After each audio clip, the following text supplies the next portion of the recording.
आप देखो, कुरुक्षेत्र के मैदान में अर्जुन खड़े थे। अर्जुन का मन सैकड़ों सवालों से, प्रश्नों से घिरा हुआ था। अर्जुन के मन में बहुत सारे डाउट्स चल रहे थे, शंका भरी हुई थी।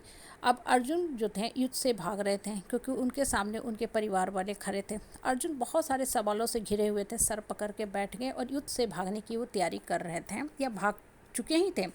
लेकिन श्री कृष्ण ने अर्जुन को पकड़ा।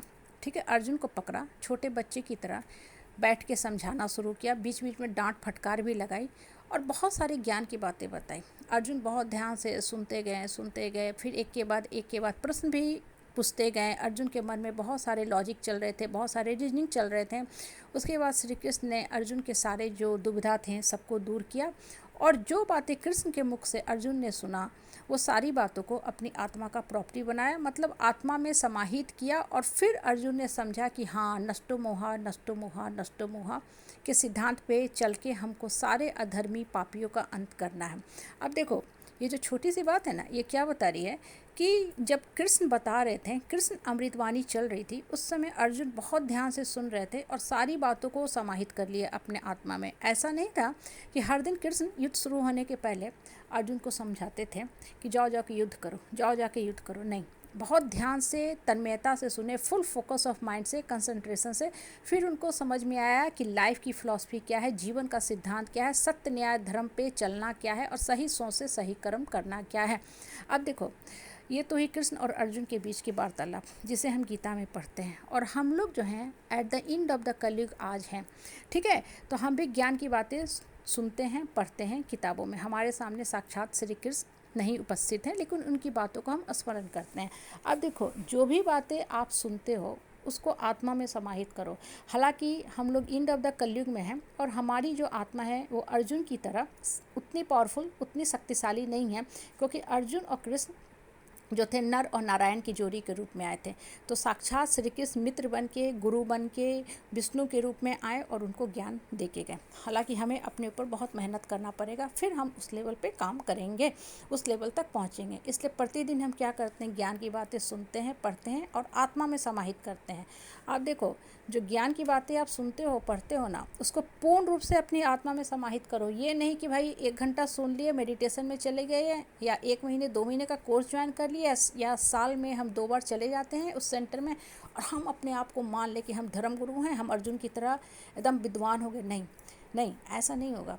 ये चीज़ें तभी आपके ऊपर काम करेगी, कारगर होंगी, जब उसको आत्मा का प्रॉपर्टी बनाओगे, एट्रीब्यूट बनाओगे, क्वालिटी बनाओगे। और सबसे पहले आप और हम जिस समाज, परिवार, परिवेश में रहते हैं ना, अर्जुन की तरह हमारे चारों ओर भी अधर्मी, पापी, ठीक है, निकृष्ट, लो, स्नीकी पीपुल भरे हुए हैं।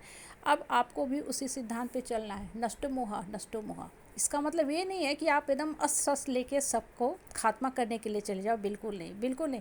आपको ये सारी जो गीता की प्रॉपर्टी है, कृष्ण की बातें हैं ना, अपनी आत्मा में, अपने मन में समाहित करना है और मन से बोलना है कि हम इन बेकार के, बाहियात के लोगों के चलते अपना जीवन कभी नहीं व्यर्थ में गंवाएंगे, अपने जीवन की कुर्बानी, जीवन की बलिदान कभी नहीं हम देंगे।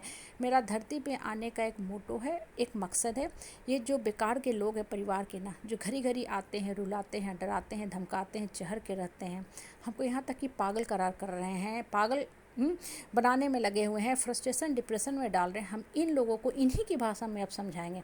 घड़ी घड़ी उलझेंगे भी नहीं, आर्गूमेंट भी नहीं करेंगे, कन्फ्लिक्ट भी नहीं करेंगे, क्योंकि जितना ज़्यादा हम उलझेंगे, मेरी अपनी जो मानसिक शक्ति है, इंटरनल पावर है, वो डिप्लीट होती है, ड्रेन आउट होती है और फिर हम घुटने के बल पे चलने लायक भी नहीं रह पाते हैं। मतलब हम रेंगना शुरू करते हैं और ज़्यादा क्रीपर बन जाते हैं, लोगों के आगे घड़ी घड़ी जाते हैं, माफ़ी मांगते हैं। वो काम हमको बिल्कुल ही नहीं करना है। अपने आप को इतना स्ट्रांग बना के रखना है कि सामने वाला बेकार की, बाहियात की बात करे, उस समय हम उस इंसान को सब लोगों के सामने एक्सपोज करके इसका जो रियल का चेहरा है, नकाबी चेहरा है, फैब्रिकेटेड फेस है, दुनिया के इलाके के सामने लाकर खड़ा करें।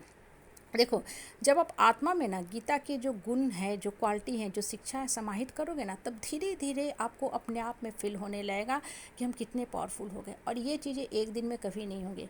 ये जो बेकार के लोग हैं ना, पिक्यूलियर, अनयूजुअल बात करते हैं, अनफेयर, पार्शियल ट्रीटमेंट करते हैं, कभी कुछ बोलेंगे, कभी कुछ बोल के आपको मानसिक रूप से विक्षिप्त करते हैं, परेशान करते हैं, डिस्टर्ब करते हैं, इमोशनली तोड़ देते हैं, कमज़ोर करते हैं मानसिक रूप से। इन लोगों से एकदम डिस्टेंस रखेंगे, दूरी रखेंगे।